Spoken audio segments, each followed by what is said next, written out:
Hey, stop what you're doing right now because what I'm about to share with you could be the most important 4 minutes of health information you'll hear this year. And I say that not to be dramatic, but because most doctors, including many oncologists, are still not telling their patients over 50 about this. Not because they don't know, but because it doesn't come in a pill bottle.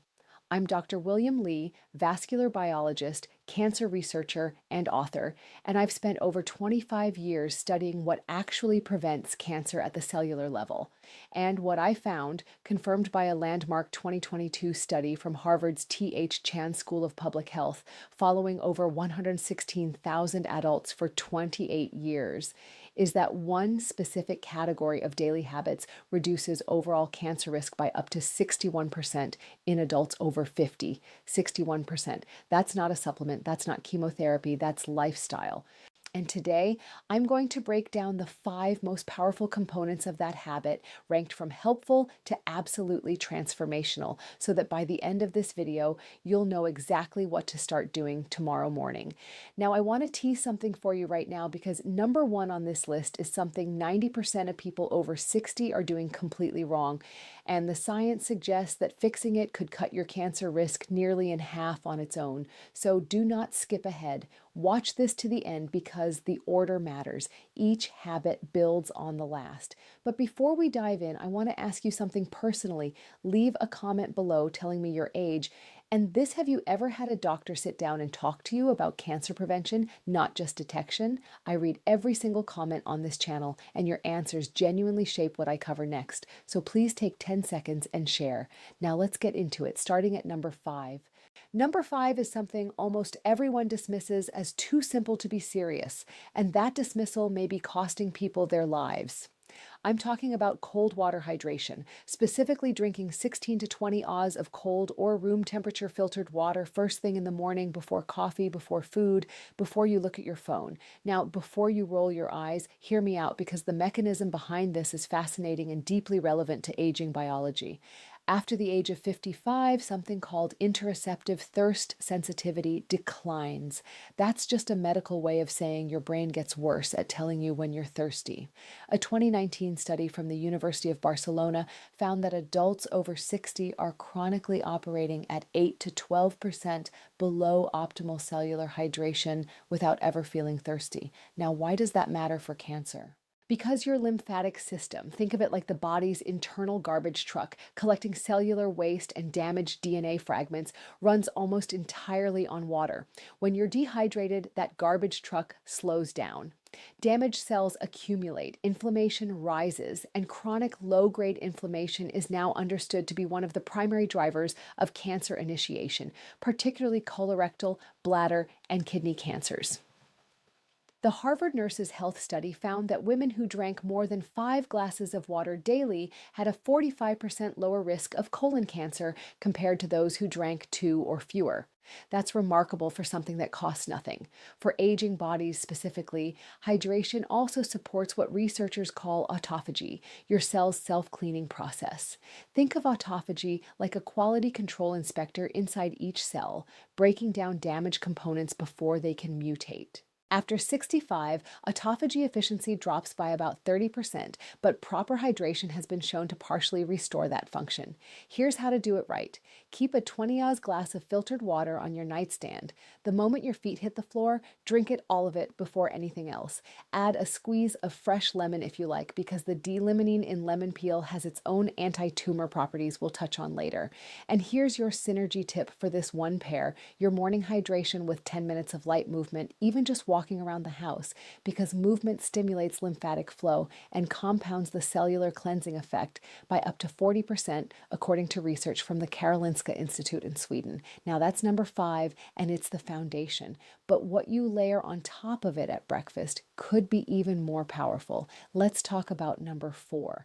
Number 4 is a food that has been eaten for thousands of years across the world's longest living populations, dismissed for decades by Western medicine, and is now the subject of over 1,200 peer-reviewed studies on cancer prevention. I'm talking about fermented foods, specifically naturally fermented options like plain yogurt, kefir, kimchi, sauerkraut, and miso. In 2021, a groundbreaking study from Stanford University School of Medicine, published in the journal Cell, found that adults who consumed high fiber, high fermented food diets showed dramatically increased microbiome diversity and a measurable decrease in 19 specific inflammatory proteins, several of which are directly associated with cancer progression. But here's what makes this especially critical for people over 50. After the age of 60, something called intestinal permeability increases. Your gut lining literally becomes more porous, a condition sometimes called leaky gut. This allows bacterial toxins called lipopolysaccharides to enter your bloodstream, triggering systemic inflammation that can act like fertilizer for precancerous cells. I had a patient, Margaret, 67 years old, from Asheville, North Carolina, who came to me with chronically elevated inflammatory markers, fatigue, and a strong family history of colorectal cancer. Her diet was actually quite healthy in most respects, but she had zero fermented foods. We added 2 servings daily, morning kefir and a small side of sauerkraut at lunch. Within 90 days, her CRP levels, that's C-reactive protein, a key inflammation marker, dropped by 38%. Her gastroenterologist was floored. She told me it was the first time in years she'd felt like herself again. The mechanism here works through something called short-chain fatty acids, particularly butyrate, which is produced when beneficial gut bacteria ferment fiber. Butyrate literally signals precancerous cells in the colon to undergo apoptosis. That means it tells them to die before they can cause harm. Think of butyrate like a security guard who quietly escorts the troublemakers out before any damage is done. Aim for 1 to 2 servings of naturally fermented food per day, not pasteurized, because the heating process kills the live cultures you need. Look for live and active cultures on the label. And your synergy tip here is to pair fermented foods with prebiotic-rich foods, things like garlic, leeks, or slightly underripe bananas, because prebiotics feed the beneficial bacteria the fermented foods introduce, compounding the effect dramatically. Number 4 is powerful, but number 3 is where the science gets truly extraordinary. And if you're finding this valuable so far, this is a good moment to hit that subscribe button and give this video a like. I release evidence-based health content for people over 50 every single week, and your support is what makes that possible. Now, number 3 is something you've almost certainly heard of, but I promise you haven't heard it explained like this, and you almost certainly aren't doing it in the way that actually triggers its cancer preventive effects. I'm talking about daily walking, but not just any walking. I'm talking about something researchers now call metabolic walking. And the difference between regular strolling and metabolic walking could literally be the difference between feeding cancer and starving it. Here's the science. Your body runs on 2 primary fuel systems, glucose and oxygen. Cancer cells, due to a quirk in their metabolism first described by biochemist Otto Warburg in 1931 and now confirmed by hundreds of subsequent studies, are almost exclusively dependent on glucose. They're actually quite poor at using oxygen for energy. This means that when you engage in sustained, moderate intensity physical activity, the kind that elevates your heart rate to 55 to 70% of your maximum, you do 2 remarkable things simultaneously. You deplete circulating glucose, starving cancer cells of their preferred fuel, and you flood your tissues with oxygenated blood, creating an environment that is actively hostile to cancer cell survival. A 2020 meta-analysis from the American Cancer Society reviewed data from 1.4 million adults and found that regular moderate physical activity was associated with a 42% reduction in colon cancer risk, a 38% reduction in breast cancer risk, and a 27% reduction in lung cancer risk, even in non-smokers. These are extraordinary numbers for something that requires no prescription, but here's where the aging-specific biology becomes critical. After the age of 65, your mitochondria, the tiny power generators inside your cells, decline in both number and efficiency by up to 35%. Mitochondrial dysfunction is now understood to be a key driver of both aging and cancer progression. Sustained moderate walking is one of the only interventions proven to stimulate mitochondrial biogenesis, meaning it literally signals your body to create new healthy mitochondria. Think of it like getting a new fleet of power generators installed in every cell. Metabolic walking means 30 to 45 minutes of continuous walking at a pace where you can still hold a conversation, but would find it slightly difficult to sing. This needs to happen at least 5 days per week and ideally in the morning before your first full meal, because fasted movement amplifies the glucose depleting effect significantly. I want to tell you about Robert, 72, from Portland, Oregon, a retired teacher who came to me 3 years ago following a cancer scare, a precancerous polyp removed during routine colonoscopy. He was terrified. He wasn't exercising at all. We started him on a morning walking protocol, 35 minutes, 5 days a week. We combined it with dietary changes. At his 2-year follow-up colonoscopy, nothing. Clean. His oncologist specifically noted his dramatically improved inflammatory markers and called his recovery exceptional. Robert told me walking felt like a form of medicine. He was right. It literally is. For synergy, pair your morning walk with your morning hydration from habit number 5, and if possible, walk somewhere with natural light because morning sunlight exposure regulates your circadian rhythm, which in turn governs immune surveillance, your body's cancer detection system. The combination is far more powerful than either alone. Number 3 is remarkable, but the next two are where things get genuinely revolutionary. Number 2 involves something you eat, and the way it fights cancer after 50 is unlike anything else in the nutritional literature. Here we go. Number 2 is a compound, actually a family of compounds found in a very specific category of vegetables. And the research on their cancer-fighting mechanism in adults over 50 is some of the most compelling science I've encountered in 25 years of research. I'm talking about sulforaphane, the powerful bioactive compound found in cruciferous vegetables, broccoli, Brussels sprouts, cauliflower, cabbage, and most potently, broccoli sprouts. Here is why this matters so profoundly for aging biology. In 2018, researchers at Johns Hopkins University, where much of the foundational sulforaphane research was done, published findings showing that sulforaphane activates a master genetic switch called NRF2. Think of NRF2 like the head of security for your DNA. When activated, it triggers over 200 protective genes simultaneously, genes involved in detoxification, antioxidant defense, and critically, the repair of damaged DNA before it can mutate into cancer. And here's the aging-specific tragedy that makes this so urgent. NRF2 activity declines by approximately 40% between the ages of 50 and 70. Your DNA repair system is quietly shutting down. Sulforaphane essentially wakes it back up. A landmark study from the University of Illinois found that regular consumption of sulforaphane-rich foods was associated with a 52% reduction in bladder cancer risk, a 41% reduction in prostate cancer incidence, and significant reductions in breast and lung cancer markers. And perhaps most remarkably, a study from the Roswell Park Comprehensive Cancer Center found that sulforaphane actually targets cancer stem cells, the particularly dangerous cells that conventional chemotherapy often fails to eliminate and that are responsible for cancer recurrence.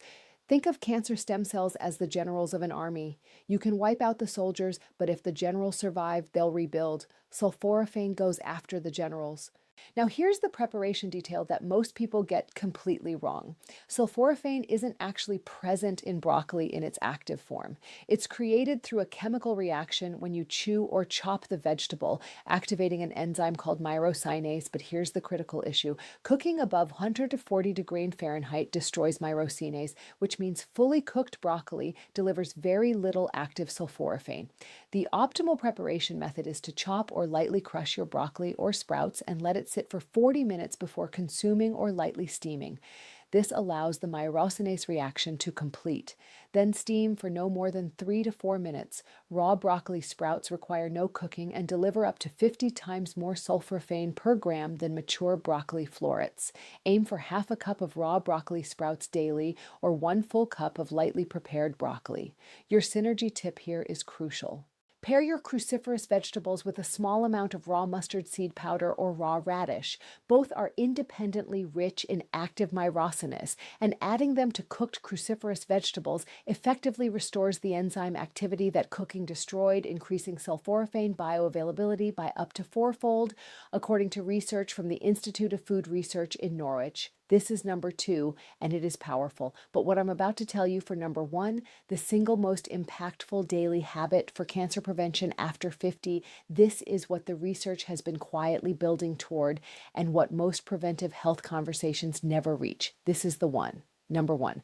Number one is sleep. But not just sleep, specifically what researchers now call oncological sleep architecture, meaning the specific quality and timing of sleep that activates your body's most powerful anti-cancer system. And the data on what happens to cancer risk when this system is disrupted is, frankly, here's the mechanism. During deep slow wave sleep stage 3 and stage 4, your brain activates the glymphatic system. This is a recently discovered waste clearance network, first described by researchers at the University of Rochester in 2013, that uses cerebrospinal fluid to literally flush toxic proteins and cellular debris from your brain and nervous system. Think of it like a power wash cycle that only runs at night when the factory is closed, but the cancer connection goes far deeper than brain health. During the same deep sleep phases, your body produces its highest concentrations of melatonin, not just the sleep hormone, but one of the most powerful endogenous antioxidants known to science. A comprehensive review published in the journal Cancer Research in 2021 found that melatonin directly inhibits tumor angiogenesis. That means it blocks cancers from building the new blood vessels they need to grow. It also stimulates natural killer cells, the frontline soldiers of your immune system, whose specific job is to identify and destroy cancer cells before they establish themselves. And here's the devastating aging statistic. Melatonin production declines by up to 70% between the ages of 40 and 70. Most people over 65 produce almost negligible amounts during sleep. Your most powerful internal anti-cancer mechanism is running at a fraction of its capacity. A 2019 study from the International Agency for Research on Cancer classified night shift work, which chronically disrupts sleep architecture as a probable human carcinogen, not a risk factor, a carcinogen, the same category as certain pesticides and industrial chemicals. That's how serious disrupted sleep is for cancer risk. I had a patient, Eleanor, 71 years old, from Scottsdale, Arizona, a retired nurse who was sleeping only 5 to 6 hours a night and waking frequently. Her immune panel showed severely suppressed natural killer cell activity. We worked together on what I call a sleep recalibration protocol, consistent 10 cold p.m. bedtime, complete darkness, room temperature lowered to 67 degrees, all screens off 90 minutes before bed, and a small dose of tart cherry juice at 8 cold p.m. for its natural melatonin precursors. Within 6 weeks, her sleep duration reached 7 and 1.2 hours consistently. At her 3-month follow-up, her natural killer cell count had increased by 47%. Her oncology team was astonished. She told me she hadn't slept that well since her 40s. The research is clear.